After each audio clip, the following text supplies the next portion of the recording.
એટલે મદ ના કર મન મેં મિથ્યા ધન મેં જોર બદન મેં જો બન મેં સુખ હૈ ને સપન મેં જીવન જન મેં. હવે શંકરાચાર્યજી કહે છે કે તું સ્વજનો જનનો આ સંબંધીઓનો કોઈનો પરિચય થયો હોય એવાનો એનો બહુ ગર્વ ન કર ભાઈ. પતિ પત્ની પુત્ર આ તે બધા એમાં આવી ગયા, શિષ્યો સાધુઓને જે તેવા એમ એનો ગર્વ ન કરો. વાત સાચી છે ભાઈ. એટલા માટે આમાં સંબંધો તોડી નાખવાની વાત નથી, બહુ શાંતિથી સમજીને વિચારવાનું. આપણે શાસ્ત્રોને અને સંતોને ડાયરેક્ટ રીતે સાચી ટ્રેકથી, રિયલ ટ્રેકથી સમજતા નથી. એટલે એમાં ઘણા સાધુઓ એવા હોય છે કે જે વધારે તોડફોડ કરતા હોય છે, બધું મૂકી દો અને બધું માયા છે, કાંઈ છે જ નહીં એવું છે. માયાને છોડો ને આચરણમાં મૂકો એમ કહે. એટલે માયાને છોડો અને આચરણમાં મૂકો.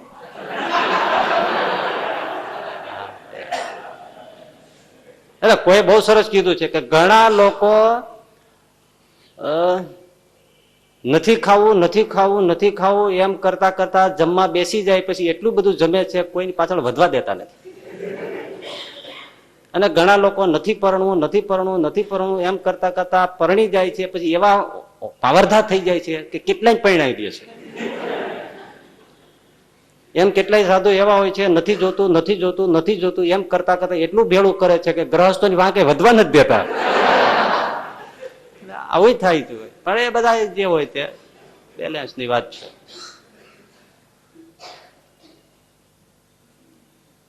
સંબંધોને તોડી નાખવાની વાત નથી, પણ એની મર્યાદા સમજવાની છે.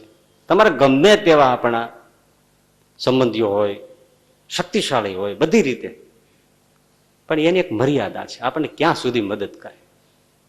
ચાલો આપણે બીમાર થયા, સંબંધીઓ ગમે તેવા હેતા હોય, આજુબાજુ બેઠા આપણે પાણી પાય હાથ ફેરવા, એ મોટી વાત છે, ના નથી.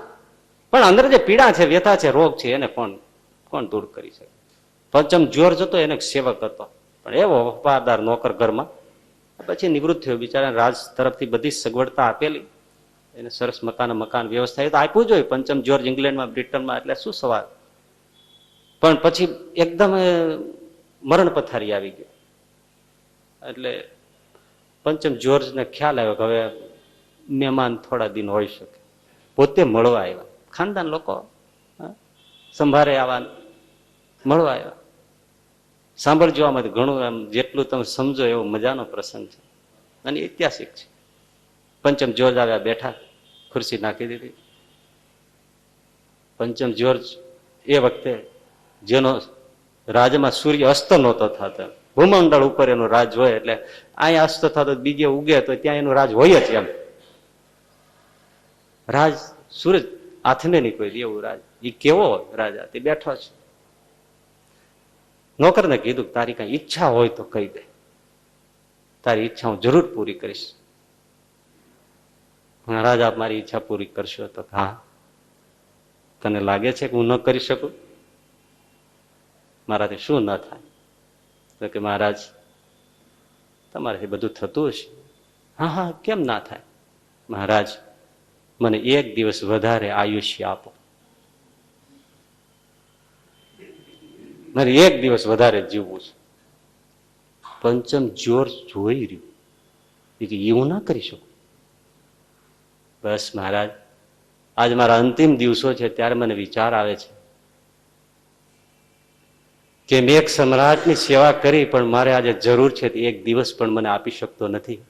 એના કરતા અમે પરમાત્માની, ખુદાની, ગોડની જો બંદગી કરી હોત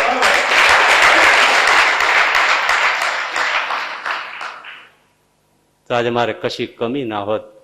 આજ તમે મારી પડખે બેઠા છો, છતાં તમે મને કોઈ મદદ કરી શકતા નથી. પણ મેં જો પરમ કૃપાળુ પરમાત્માની એવી રીતે સેવા હોત તો મને આજ કોઈ ખાલીપો ન હોત.